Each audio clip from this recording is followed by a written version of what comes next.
Hi, my name is Young Han Khoi, and my student's ID is 21151027. Today I will present the exercise number 4, that is simulate the DC motor using MATLAB function. Okay, hold on.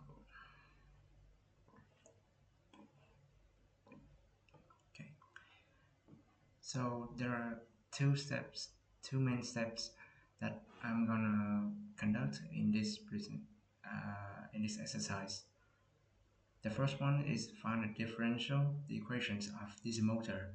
The second is simulate DC motor on the Simulink MATLAB. So come to the step 1. Find the differential equations of DC motor. By applying the Kirchhoff voltage law to the armature circuit in the figure A over here, we will have the equation number 1, like this one, and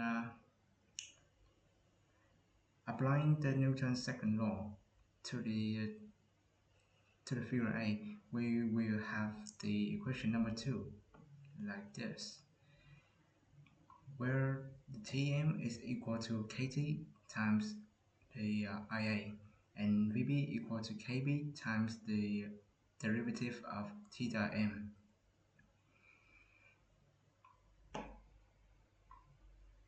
By substituting number 4 into 1 and 3 into 2, we will have these two equations. And these equations can be rewrite as over here. By rewrite like this, we can make it easier to see what is the output and what is the input of the equation. For example, the first equation, this is the equation of the derivative of armature current, and the second one is the equation of second derivative of theta m. So we have already finished find the differential equations of DC motor. The next step is simulate the DC motor on the Simulink or MATLAB. So first we open the Simulink on MATLAB. Next, go to the motor setting and change the type into the fixed step, and the fixed step size we change it into 0.01, just like the figure on the slide. Next, we need to find all the blocks in order to simulate the DC motor. So first, search the MATLAB function, integrator, saturation, scope, import and output in the library browser. Then we will have all the blocks just like the figure on the slide right here. So next we need to change the parameters like the upper and lower limit, the function, and other things in each blocks. So first we will change the upper limit and lower limit of the saturation block. The upper limit we change it into 240, lower is the minus 240. Next one is the integrator block. We change the initial condition into 1, and the upper saturation limit will be pi and lower will be not minus pi. Next, we change the name of the import and output of these guys. Over here, just like change the import into EA and TD. The output will be theta, theta D, and the I current. Next, we will change the code for the MATLAB function. By double click on the MATLAB function block, we will and after that we enter the code over here. We enter it and then save. After that, we connect all the blocks And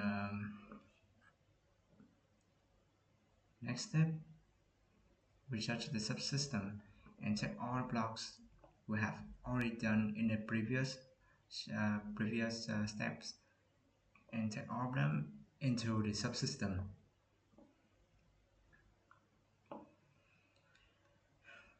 Next, we search for the for some blocks. First one is PID controller, the app block, the constant, mux, and scope. So we will change it a little bit, just like the app block. We change it into the plus and minus. For the scope, we change it into three input ports. And for the constant, we change it into 3 and 1. This is depends on each of one on each person. But in this exercise, I changed it into number 3, just like my teacher do. And the subsystem block we have already done in the previous step. And for the PID blocks, we changed the KB, KI, and KD into 5, 0, and 2. This is also the parameters uh, that you can choose by yourself. You don't need to follow this one. And the final step, we click run and see the simulation result. So I will show the simulation result in a Simulink file. This one. Here, this is the subsystem block. Inside the subsystem blocks, we have this one. Okay, so now I will run it.